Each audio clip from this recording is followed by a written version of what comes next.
Welcome to the City Club of Portland's Friday Forum, Oregon's premier public affairs forum. I'm Tom Iverson, Vice President of City Club, and I welcome you all, those of you here in the room, those of you listening on OPB and KPBS radio, or watching at home on cable television. Thank you for joining City Club today on Friday, November 20th, for this week's Friday Forum.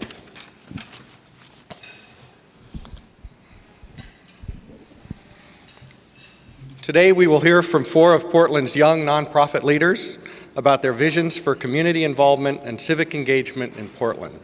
But first, some announcements. In consideration of those sitting close to you and those in the radio and television audiences, please silence your cell phones or other devices that make noises. As always, we offer appreciation to our Friday Forum corporate sponsors, whose generous financial support makes these time-honored City Club luncheons possible.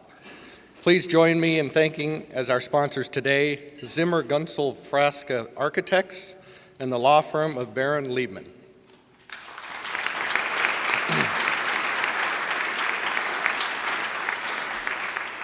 If your company or firm would like to be a Friday Forum sponsor, please contact City Club staff at the back of the room or call the City Club office.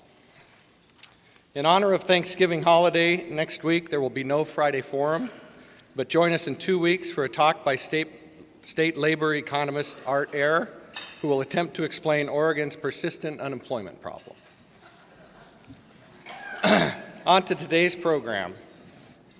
Now in its 6th year, the Skidmore Prize recognizes and encourages long-term commitments to the nonprofit sector, inspires others to get involved. Portland's news weekly, the Willamette Week, and its publisher, Richard Meeker, are a driving force behind these prizes. With us today to talk about the Skidmore Prize and to introduce each of this year's prize winners, please help me welcome Richard Meeker to the podium.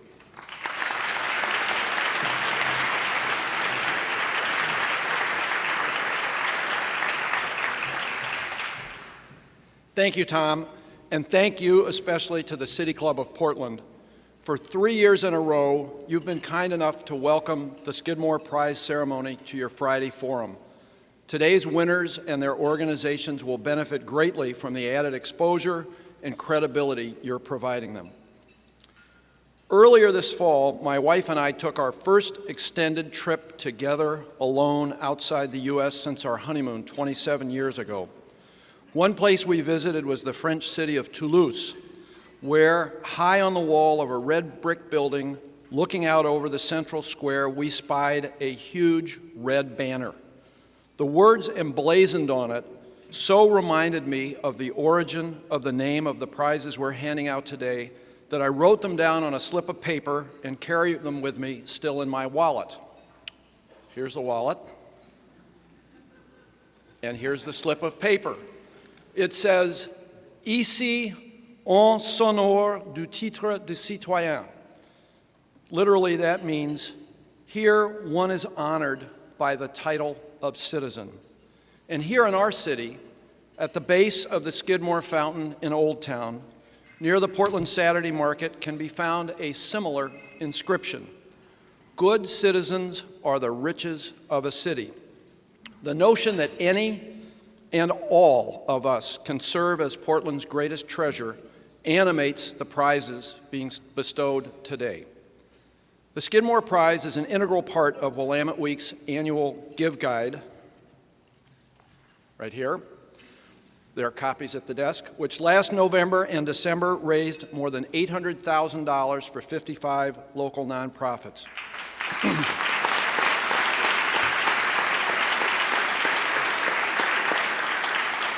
We're hoping to raise even more this year.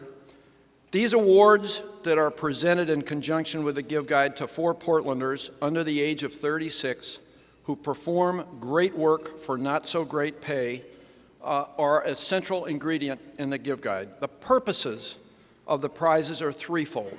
One, to encourage other young people in our community to get in the annual giving habit. Two, to develop additional support and public attention for the nonprofits for which the winners work. And three, and perhaps most important, to provide added incentives that will encourage these fabulous people to keep at what they're doing just a little longer.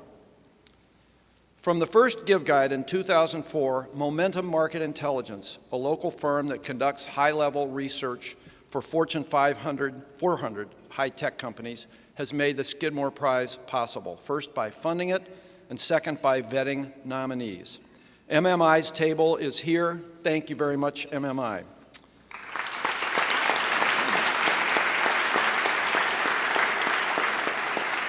A few more quick thanks are in order before we get started.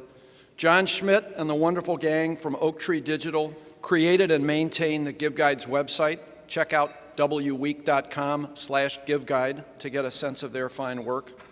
The lawyers at Davis Wright Tremaine provide us with financial support.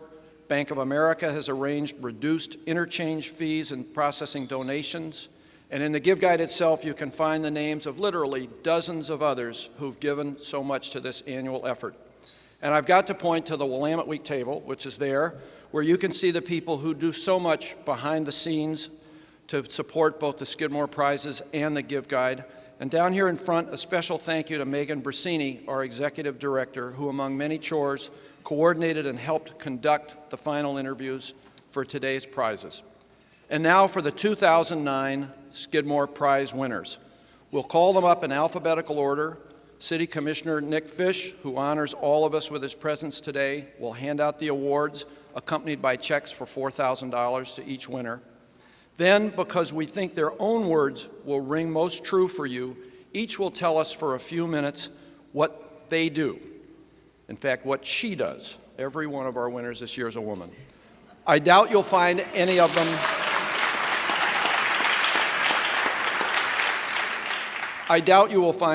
them boastful, but by the end of the question and answer session that follows, I suspect you'll have a powerful idea of how special each of these women is. With that, this year's first Skidmore Prize is awarded to a case manager with healing roots and the Bradley Angle House.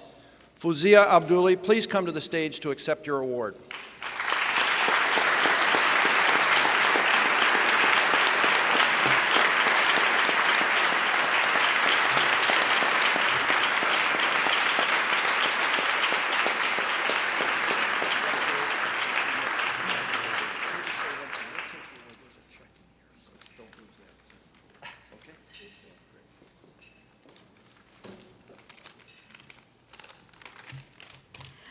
Good afternoon. I'm not used to a big crowd, but I can do this today. My name is Fowzia Abdulle, and I work with the Bradley Angles program, Healing Roots Center. Healing Roots Center is a program for African and African American women who are surviving domestic violence or experiencing domestic violence.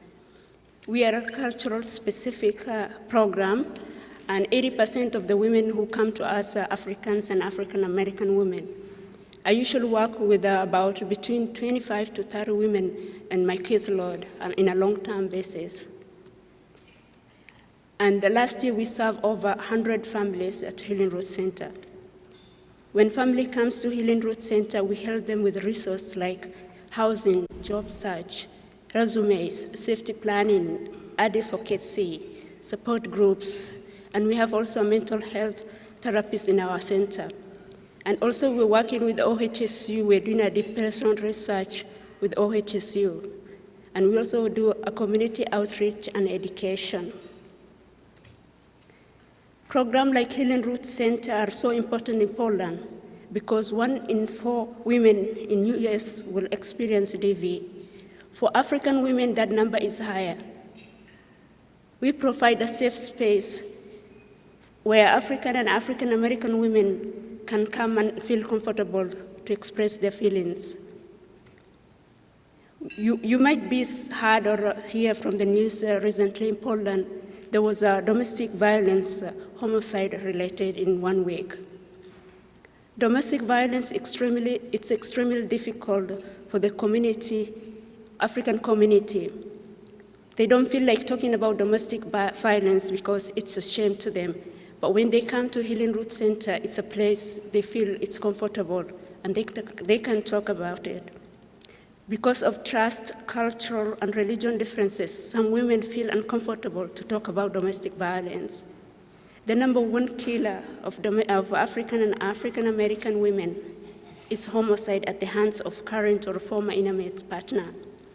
In a study of African American sexual assaults, only 17% report the assault to the police, and I'm sure the number is very low for African women because they don't report anything to the police. At Healing Root Center, survivors get to meet with the advocate who looks like them, speaks like them, and have experience like them, and will understand the problems. I would like to finish my speech by saying, imagine if we cut all the trees today, we won't get rain, and there's no shade. So women are the shade of the families. So we must protect women, not abuse them. I would like to thank Willamette Week for giving me these opportunities. I never thought in a million years I'll stand here and do this. And I never thought I'll be working in domestic violence. I majored in computer, and that's how I end up, but it's a place I'm going to be working on. And I would like to thank my co-workers there for giving me the strength to be here. Thank you. Thank you.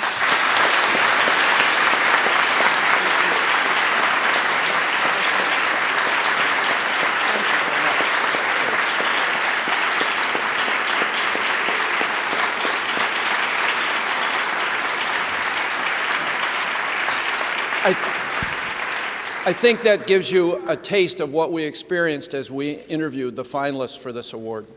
Our next winner works for Child Center Solutions. Jennifer Gilmore, will you please come to the stage to accept your award?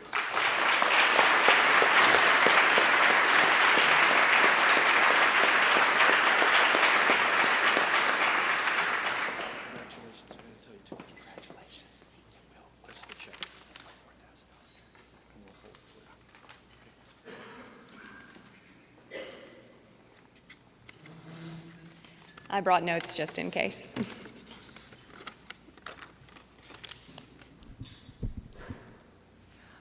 Well, hello. My name is Jennifer Gilmore. I'm a children's lawyer at Child Centered Solutions. I get appointed by the family court to represent children whose parents are separating or divorcing. I have this lawyer friend. He used to be a criminal lawyer before he became a family law attorney. And he once told me that in criminal cases, you see bad people on their very best behavior, but that in divorces, you see good people on their very worst behavior. And there's a lot of truth to that. We know what divorce and custody cases are like. They're messy and stressful and painful. I'll bet there's not a person in this room who hasn't had their life impacted by a divorce or custody case in some way. There's hurt and anger, and people lash out at each other, and we know this. But as hard as it is on the grown-ups involved, it's that much harder for their kids, because children have no control over the situation, and life for them has turned completely upside down. My job is to help right it again. By representing kids, I offer them support and answer their questions and give them advice. More importantly, I keep them out of the fight, and I stand up for their right to have safe, healthy relationships with both of their parents. I make sure that, although they never set foot in a courtroom, their voice is still heard, and that no matter what else happens, their interests and concerns are going to remain at the forefront of everyone's mind during and after the custody case is over. They say that a society is judged by how we protect our most vulnerable citizens. And I think Portland should be really proud, because through programs like Child Centered Solutions, our state is changing the way that we treat children in the legal decisions that rule their lives, like custody cases. Children's attorneys are important because children's views and needs and concerns are important. So thank you for supporting the work that we do. So, oh wait. I have to thank some other people though, but thank you. I did really want to thank Willamette Week and Momentum Market Intelligence because this is an amazing honor. Thank you. I also wanted to thank the board and the staff and the volunteers of Child-Centered Solutions for giving a new lawyer a shot and for giving me the best, worst paying job ever. But thank you, you make it fun, you do, you make a hard job fun. And I'd like to thank Stahanzik, Kent Johnson and Hook. It's the law firm that donates the space to Child-Centered Solutions. And they also give us moral support and good humor. And I'd also especially like to thank the family court judges and their staff and family court services of Multnomah County because they're amazing. They do a very, very difficult job with not a lot of thanks. And last, I just want to thank my family and my friends, and especially Jake, who does a really, really fantastic job of pretending not to mind that he ended up with a really broke lawyer. So thank you. So, thank you.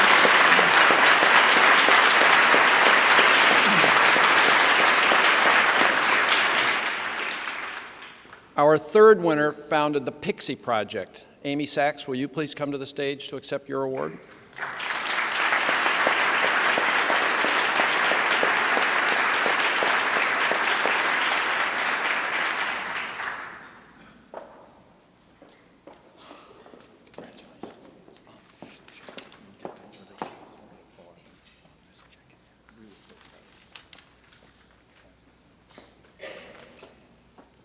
Hello, everyone.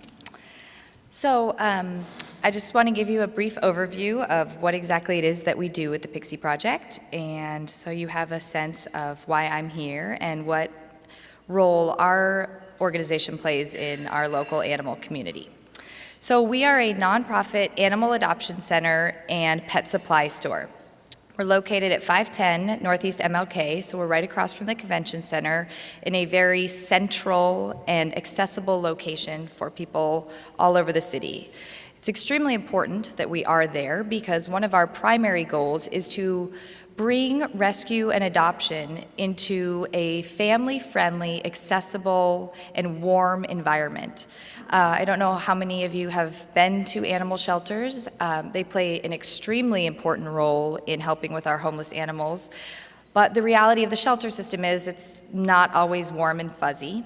Animals are in cages and many times very stressed. They've lost their families. They are going through a transition that we can only imagine. Their world's been turned upside down and no one's communicating why. So one of the things that we do is go into the shelters and select animals either that for some reason or another are not doing well in a traditional environment or that just need a little extra TLC, whether it be medically or emotionally, they're stressed or shy, and we bring them into our center where we really can give them the extra encouragement they need and then match them with an appropriate family. It's kind of hokey, but we like to call ourselves sort of eHarmony for pets and families because one of the things that I saw in the 10 years that I've been doing rescue is that there was nothing more tragic to me than an animal ending up in the shelter system and then ending up in the wrong family again. It was through no fault of obviously the animal or the adopters, but they just didn't know what they wanted and no one was there to guide them. The shelters are understaffed, underfunded, and horrifically overworked, and so nobody has the time to offer adoption counseling and to say, you know, I know that you think you want this dog, but an 8-week-old puppy for you right now, just not a good idea. So we can bring them into this environment and really sit and talk to them and address their needs. What's your lifestyle? What's your activity level? What is it that you hope to find in this newest family member? And by doing that, we can match them with an appropriate animal and it ensures a lifelong adoption. So the animal does not go back into the shelter system. We don't have a family that's heartbroken and won't choose to do adoption the next time. And in the end, we've built a really successful relationship. And that really is our primary focus. And being able to sit down and talk to people in an environment that is warm and fuzzy is great, and they can bring their children who can also be involved in the adoption process. And our goal is really to educate everyone from the parents down to the kids about why we choose to do adoption, why we don't buy animals, and why it's the humane choice to go this route. And we can make that process less intimidating, less scary, and kind of hold their hand through it. So that's really our goal. One of the unique things about us is that we also have a nonprofit pet supply store. Our goal is really to be self-sustaining. Grants and wonderful gifts like these are, fantastic, but there is just inherently an instability in the nonprofit world that is alarming to everyone. You don't know where your next let alone paycheck, but your next vet bill is how it's gonna be paid for, and that's not something that we continually want to live with. We want to build a model that works. So we have this full pet supply store. We offer everything that every other pet shop in the city does, except that 100% of the sales go to the rescue. So we offer a place where people can come and shop and feel good about that. So everybody likes to feel good while they're shopping. So that's really our goal. We also have designed a line of products that are iconic and work to brand adoption, specifically a line of leashes and collars. And we worked with a design team who did it for free to help us.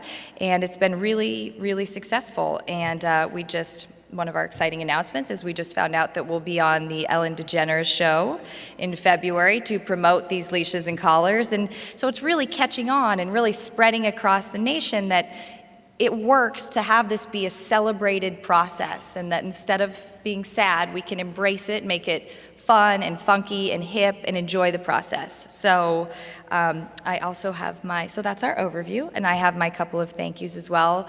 Carly Covington, who's sitting right here, is the assistant director and my best friend since 6th grade when we were locker partners at West Sylvan Middle School here in Portland.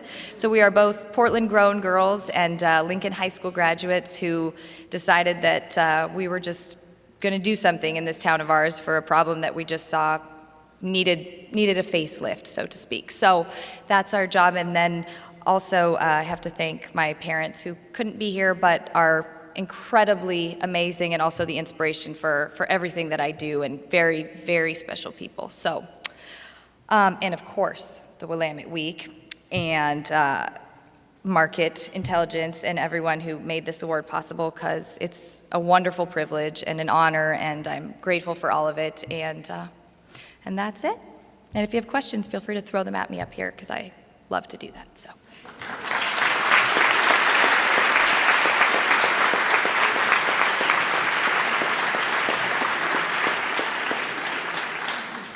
The fourth and final Skidmore Prize winner this year is the executive director of the Goose Hollow Family Shelter.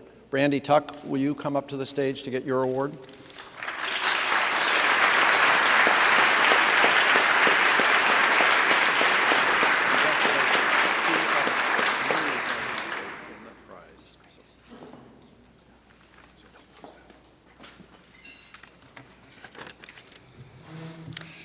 Hello, everyone. I'm Brandi, the director of the Goose Hollow Family Shelter, and I first want to say thank you to Willamette Week and the Give Guide for this amazing honor and award. The Goose Hollow Family Shelter is a homeless shelter for families with children. Each night from November 1st until May 31st, we serve 8 families with children. We provide these families with an array of different services, including dinner in the evening and breakfast in the morning. We have showers and laundry and storage. We have a clothing closet, computers for the families to use, and kid time activities in the nighttime for the families to be engaged. We utilize a lot of volunteers to provide these services to the family. Each night we need at least 5 volunteers to help operate the shelter. We have 2 overnight hosts who come and give up their entire night and actually sleep over with the families. We have a kid time host who comes and does activities with the kids, plays games, does arts and crafts. We have a helping hand who comes and just helps with all the things that we don't have time to do during the day, like sorting donations and doing laundry and sanitizing during flu season. And we have a meal provider who cooks and brings dinner in every single night, where the families and all of the staff and volunteers get to eat together. For the very first time, we opened just about 2.5 weeks ago a day shelter for families with children. It's called the 13 Salmon Family Center. And now we have 24 hours of care for the families that we work with. The day shelter provides a warm and comfortable place during the day for families to go. We have lunch and snacks throughout the day. We have more computers and more showers there. And we have a preschool program in the morning and an after-school program in the afternoon. While we work with these families, there is one goal that we have in mind for each of them, and that is to find every single family permanent housing before they leave shelter. Each of the families works with a case manager and a housing specialist to do so, and last year we were successful 71% of the time at finding families permanent housing before they left the shelter. And there's a reason why I think that Goose Hollow is so successful, and I think there's a reason that about what differentiates us from other service providers. I mentioned that we have a dinner provider who comes and brings dinner for all the families each night, and at 7 o'clock every day of the week for 7 months, we sit down together, not as 8 families, staff, and volunteers, but as one big family who has dinner every single night together. And that's a time where we get to know each other. The families get to know each other, get to know us, get to know the volunteers, the staff, and it's a really special time. And during that hour every night, the families tell us their stories. They tell us about tests that they're going to have. They tell us about interviews that they're going to be going on for the next day. And they get a really strong sense of support, compassion, and friendship from the staff, the volunteers, and the other families that are there. And then when this family goes off to this interview or to take this big test, they know that there is someone later that night that they're going to come home to, and they're going to ask, how did your test go? How was your interview? And these families want to be able to make us proud, and they want to be able to come home and share their successes with us and with the other families there, because they know that someone is there caring about them and hoping that they do well. And I think it just the culture of compassion, support, and friendship that we have at the shelter is really what propels all of these families into success. And I think that's what makes Goose Hollow such a wonderful and special place. So I do have a couple of thank yous as well. I want to thank the Willamette Week and the Give Guide again. This has already brought a lot of attention to Goose Hollow. We've gotten several donations and some special volunteers. There's one volunteer who found out about us and is coming to teach a 4-week pottery class to our families. And then we're going to have this clay fired, and they're going to be able to give them away as Christmas presents. So it's really special, fun things like that that make all of this really great for us. And I want to thank a couple people who are here today. Sonia Connor, for everything that you do. She's the chair of our board. Lowell Greathouse and Anthony Petchel. I also want to thank the board and the staff of Goose Hollow, as well as the First United Methodist Church and the First Unitarian Church of Portland, who donate their space to us, and Human Solutions for such a great partnership. So thank you again.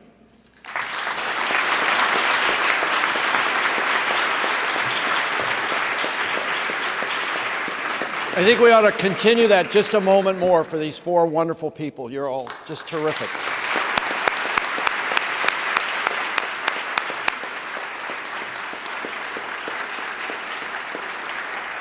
It may not be self-evident why Commissioner Fish is here to hand out these awards today, but through his position on the City Council, he's responsible for parks and housing, which means he funds the entire social safety net for the City of Portland. And we've asked him to make a couple of brief remarks before we have the question and answer session. Nick?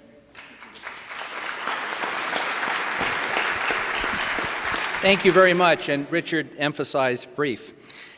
I am a new city commissioner, but no longer a young leader.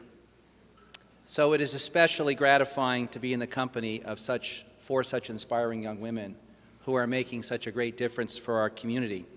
And I especially want to thank you as the father of a young leader in my life, my 16-year-old daughter, who I think you serve as wonderful role models for. To Richard Meeker, my friend, and the folks at Willamette Week, thank you so much for putting this event together with Amy Harris of the City Club.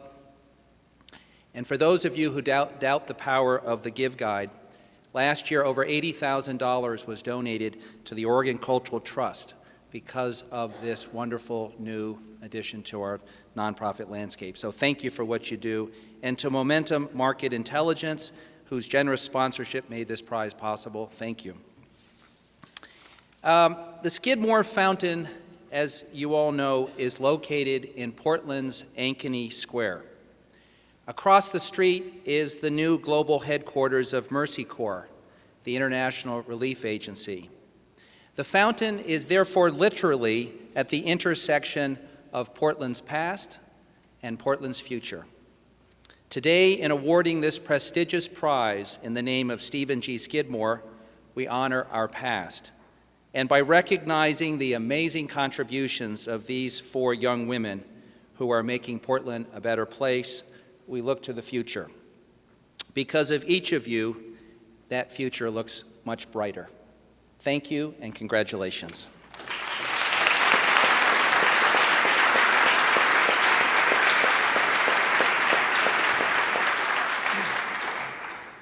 Okay, we're going to begin with a couple of questions from me. Then our board host, Steve Rosenbaum, will ask a question, and then it will be opened up to the floor. And I want to ask a serious question first. Fundamentally, I want to know why you do this, but the way I would put the question is, where do you discover your passion? What's the source of inspiration for what you do? This is unrehearsed, so any of you can speak, or I'll call on one of you. Go ahead, Fowzia. I would say my mom, because she taught me since I was young not to think of tomorrow, think at that moment, do something productive. And the women I work with, the strength they have when they walk in through the door and I see them, what they're going through, they give me more motivation to do and to work with women who are in domestic violence. Go ahead, Brandi. Well, I have an interesting story as to why I do this work. When I was in college, I went to the University of Florida, and one spring break, I just happened to kind of randomly go on an alternative spring break where we went to Atlanta, Georgia, and did community service for our spring break. And during that trip, the issue that we were working on was homelessness and poverty, and it was really my first experience doing any work with the homeless or with anyone experiencing poverty.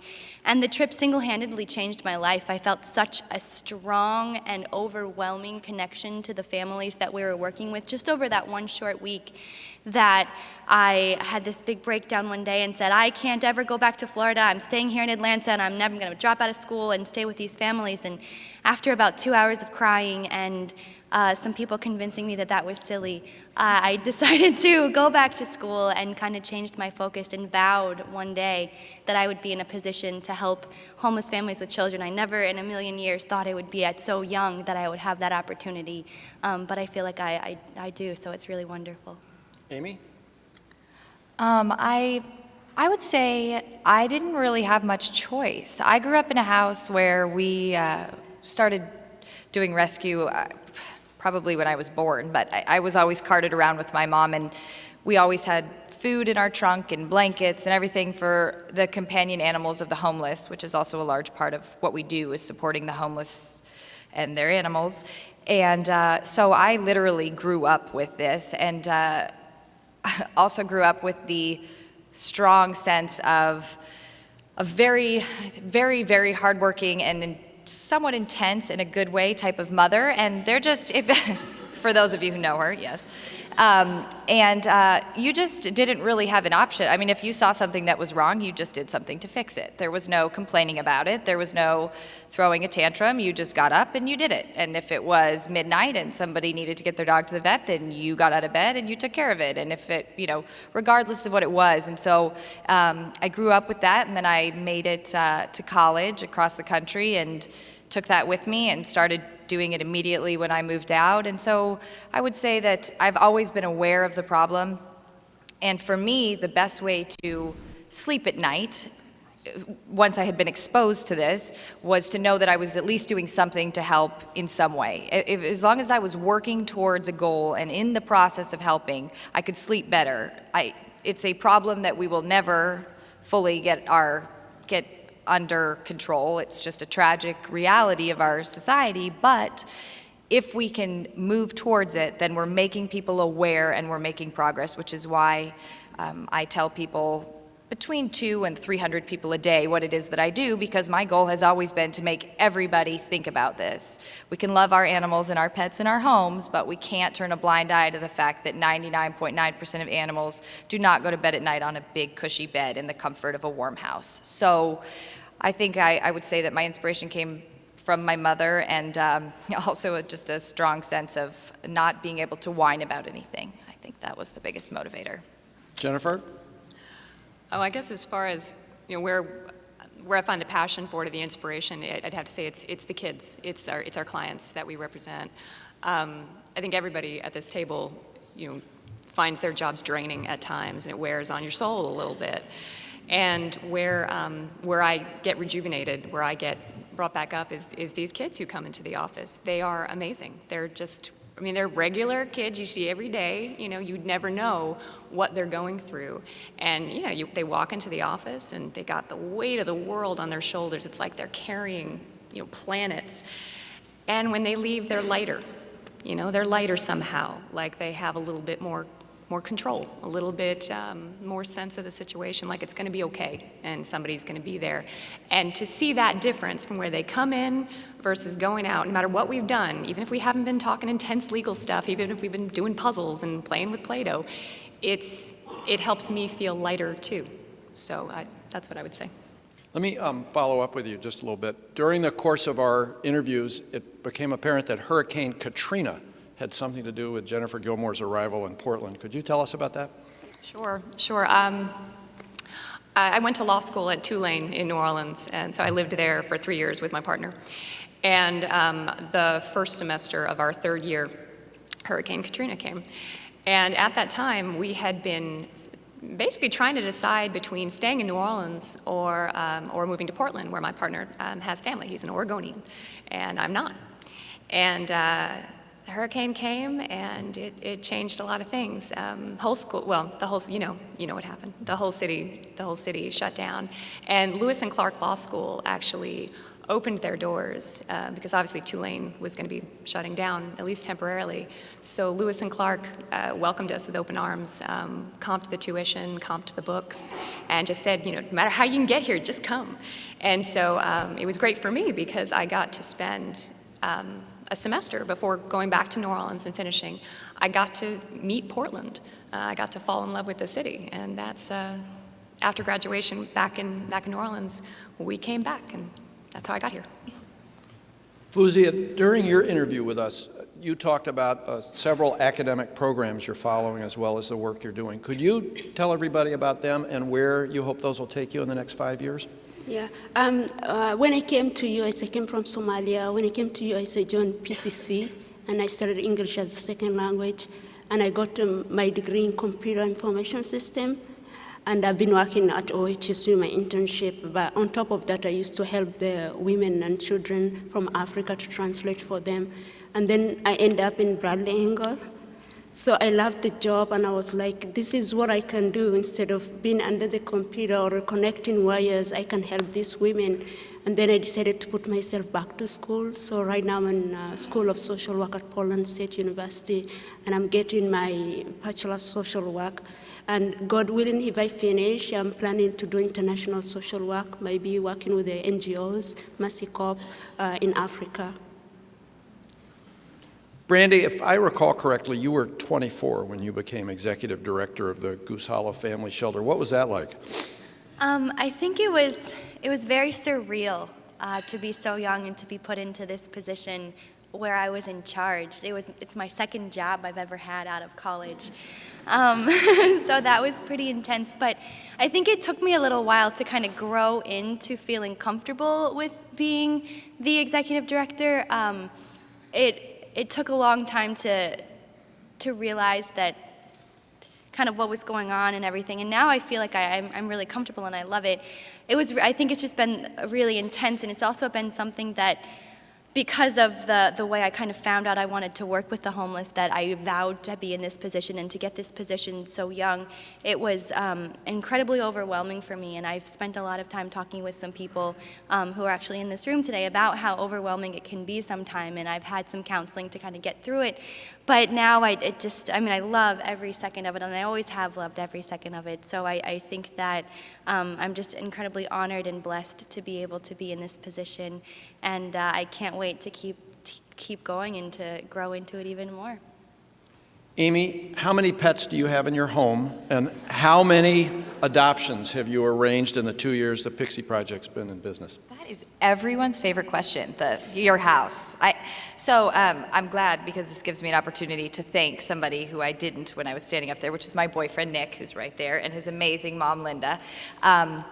I have, of my own, 2 dogs and 2 cats, a very normal, acceptable number.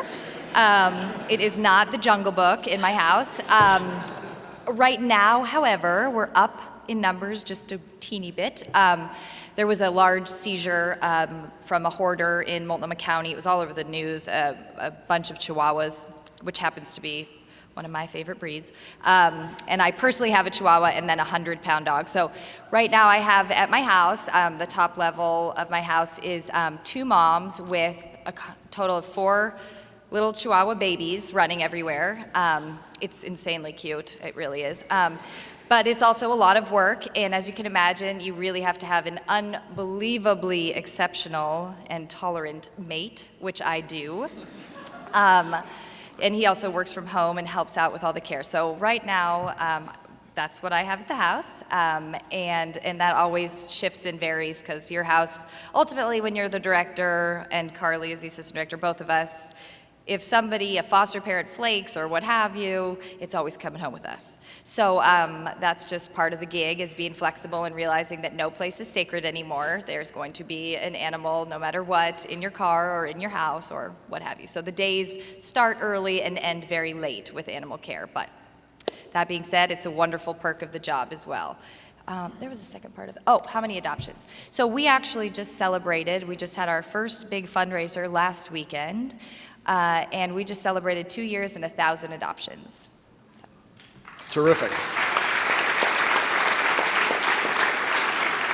Now for just a couple of fun questions, starting with Brandi and running down the row as quickly as possible. What do you do for fun, and how are you going to spend your prize? I do a lot of things for fun. A couple of my favorites are, I have a big old dog named Wookie, and we like to go running a lot. I am the president of a pinball gang. So we play pinball quite a bit, and I enjoy spending time with my friends and my family. With the prize, my life gets really crazy a lot of times, because there are the families at the shelter who want bus tickets, and they need me to meet them at the community warehouse, and they have to go, and we have to get cups for the shelter because we're out of them, and then so-and-so needs to go to Gresham for a meeting, and I don't have a car. So I have been doing all of this on public transportation, which oftentimes takes an inordinately large amount of time. So with my prize, I'm buying a car. My parents are coming out in 2 weeks to help me.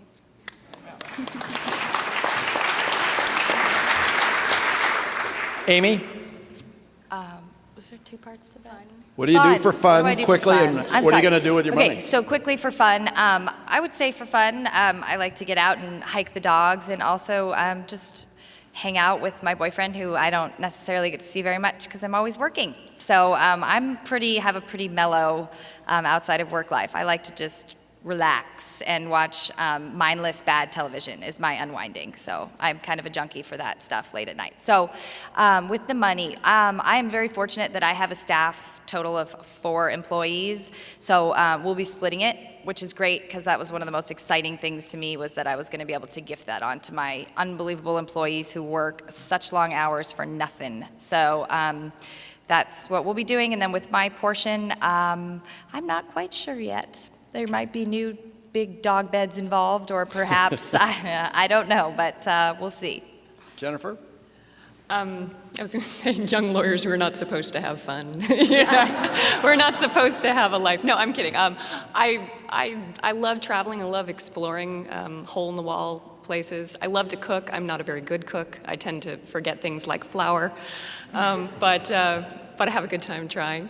As far as what I'm going to use the money for, it's not flashy, but law school loans.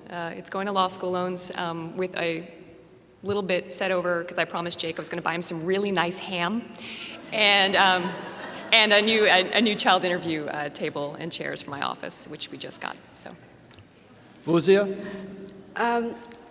I am a student, and sometimes I don't have time to do fun things, but I think more of homework, how I can finish, since I'm working full-time and I'm doing my field placement. What I do, I go for a walk, and I like watching Discovery Channel and Animal Planet. And with the money, since the tuition is very high, and I'm paying my school fees right now, so I'll pay my school, and I'll help my mom for raising me the way I am, being a nice person. Yeah, so that's what I'll do with my money.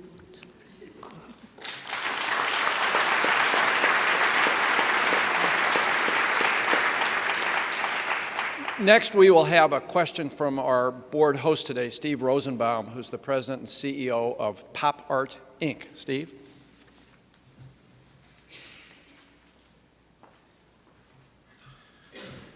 I'm a history major and marketing consultant, and this question is based upon that. As the first decade of the 21st century comes to a close, I can think of nobody better than the Skidmore Prize winners to ask this question of. Amy, you spoke a little bit about changing business models and how you're doing sales of products with your nonprofit to raise money. We're in a really changing world, and this is a question to just any of you, and maybe one or two of you could answer it. What are you doing? What changes in the nonprofit landscape are you seeing in this as we enter the second decade of the 21st century? I think we're kind of at a sink or swim point. I mean, the economy is terrible and people just aren't giving the way they used to. And hopefully this is a downswing and we'll be back on an upswing, but I think it's going to be a while until people really open their pocketbooks to give in the way that they were 10 years ago. So I think that the ones that, at least in my experience, I do have a lot of friends in the nonprofit world, and the ones that make it work are the ones that are trying to figure out a way to stand stronger on themselves with sales or with reaching out to partner with other nonprofits or partner with businesses and just have a more solid foundation and a more solid base. So I think people are starting to look for more security and get a little more crafty in different ways to instead of just waiting for that grant to roll around. I would add that I think there's been a change in our donor base. I think donors are rightfully, they're expecting more from nonprofits. It's not just about giving to an organization and feeling warm and fuzzy. You want to know that your money is having an impact, a concrete impact. And so one thing I've seen through the course of a nonprofit career before even becoming a lawyer is that now it's about wanting to see where your money's going and making sure that it's being used effectively and well. So that's what I'm seeing, and I think that's going to continue. Okay. Thank you. With that, we'll turn it over to Tom to moderate questions from the audience. Yeah. Okay. Thank you, Steve. We'll now take questions from the floor. They're usually a privilege of City Club membership. In honor of today's community spirit, we're going to open up the questions for everyone in the room. Please keep your questions to 30 seconds or less, and if you start to ramble on, Amy will tap you on the shoulder to get you to move along. I'm Roger Meyer, City Club member and country pediatrician, and I have been involved with two of the charities that are awarded today, but it's been a great deal of fun to hear all those stories, and what I'd like to ask each of the panelists is what can we out here in the audience, and also in your larger viewing audience later on, because they replay this over and over again, what can we do to really enhance your mission? Because I think that it's really a very exciting kind of cutting edge that you've done, and there should be something that we should be doing out here in the hinterland. So I'll take that sitting down. Well, I think for the Goose Hollow Family Shelter, one thing that every single person in this room and every single person who is viewing can do is come to volunteer and come to meet our families and learn about them and get to know them and help make a difference in their lives. Like I said, we have 5 volunteers every single night that are necessary to operate the shelter, and without those volunteers, we wouldn't be able to run the shelters, we wouldn't be able to be open. So definitely think about volunteering. At the day shelter as well, we have 3 volunteers that we need every single day there to operate. So I think that getting out there and giving your time and support is one of the most fun and effective ways to really support a nonprofit. And if you would like to volunteer, you can visit our website at goosehollowfamilyshelter.org. Shop at our store. Buy your pet products at our store and encourage your friends to do the same. If you have friends looking to adopt an animal, send them our way. Ours is pretty easy. Buy your dog and cat stuff at our place, and you'll be directly impacting the entire shelter community from here to Washington to whoever else is in need of our help. And it's pretty easy. You do what you do normally, but feel fuzzy about it. So. Well, I would say the best thing that I could ask anybody in this room to do, or anybody listening, is that if you know someone who's going through a divorce or separating if they weren't married in the first place, a gentle reminder that no matter how bad it gets, they can control how they act on their emotions. So parents, they're going to feel angry, they're going to feel hurt, but they don't have to express it in front of their kids. When they're angry at the other parent, they don't have to talk about it in front of their kids. They can take steps to make sure that their kids are buffered from it.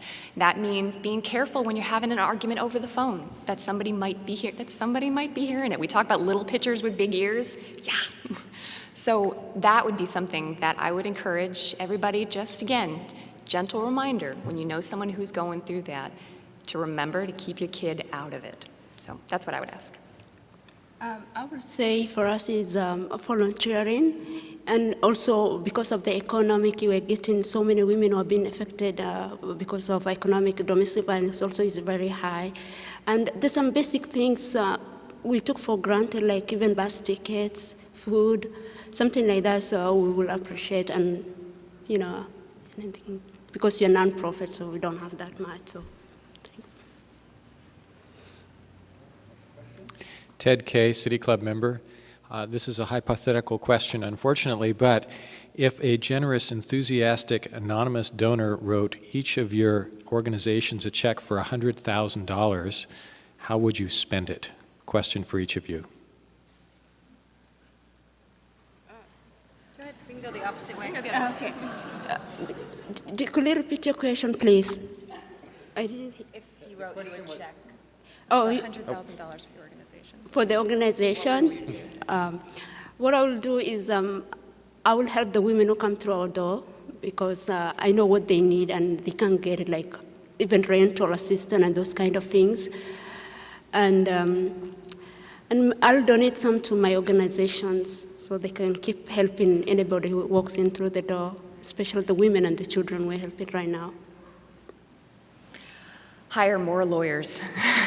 More lawyers means more kids served. I also think that we'd be able to expand our services, provide more things like supervised parenting time or parent coordination, services that unfortunately for families who can't afford it but are really needed, they just don't exist. So I would expand our services as best we could and help as many kids as possible. So that means hiring more people.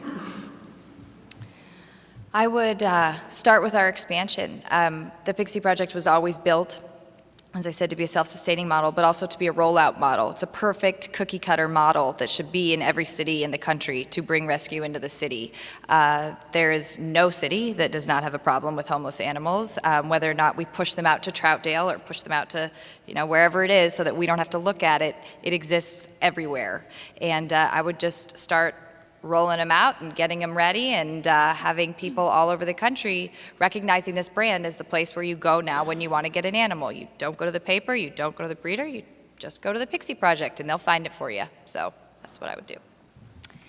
I would keep the shelter open year-round so that we were able to help even more homeless families with children. So we would be open for 12 months of the year instead of 7, and the money that was left over from keeping it open longer, I would use to help all of the families that we work with get into housing, to help them pay first month rent costs and deposits and application fees and things like that a lot of times they don't have funds for themselves. Kurt Wavering, member. Many of us here have been involved in nonprofit organizations for quite a while, and my question is looking to you as younger people. How can we use the methods of the internet and social marketing and social networking and such to support and get the story out about your nonprofits and other nonprofits? All right. We use all of them. We're on Facebook, we're on Twitter, and for us, for our specific nonprofit, it's incredibly successful. We actually were on the news. They did a piece called Social Pet Working. Pretty catchy, huh? I know.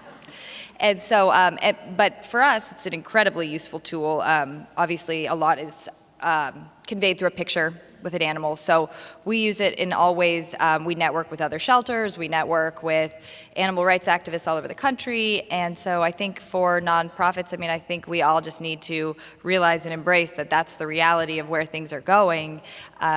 Being behind the times doesn't help. The more people that know about your nonprofit, the more people that are going to donate to it and get involved with it. So I think the best way is just to change with the times. And I hope that answers your question, but I think just generally the idea of using social networking is just exposure, exposure, exposure. I would agree. Goose Hollow, we have kind of adapted to the change in technology. All of our volunteer signups are now online, and it allows us to reach a much broader volunteer base than we would normally be able to do if we just appeal to people at the churches where we work or at schools or something like that. We're able to reach an entirely huge array of people. And we also have a Facebook page. It's a great way for people to learn about us and for people to spread it to their other friends. There are people on there that I don't even know who they are that are supporting Goose Hollow in different parts of the country. And I would agree with Amy that it's just important to embrace those changes and to go forward and try to get as much of your agency into the social networking sphere as you can. Fowzia, do you want to? Us at Brandi Tuck, we have a Facebook. You can visit our Facebooks and then you can donate wherever you want.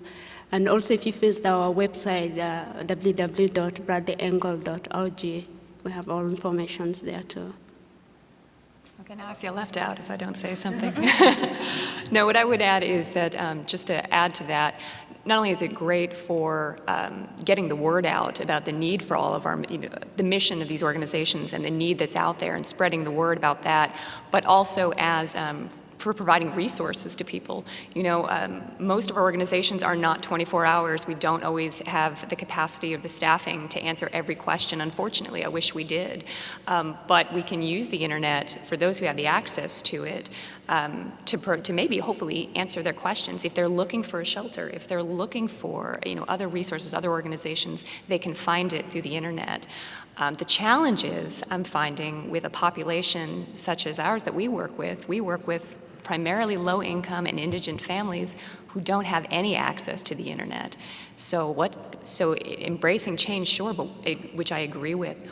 How else do you also get this segment of this population as far as providing service to them that aren't plugged in? So there's a challenge there too. All right, thank you. And that'll wrap up this week's program. Please join us in 2 weeks to learn why Oregon consistently faces issues with high unemployment. As we close, let me join me in expressing our appreciation to the 2009 Skidmore Prize winners.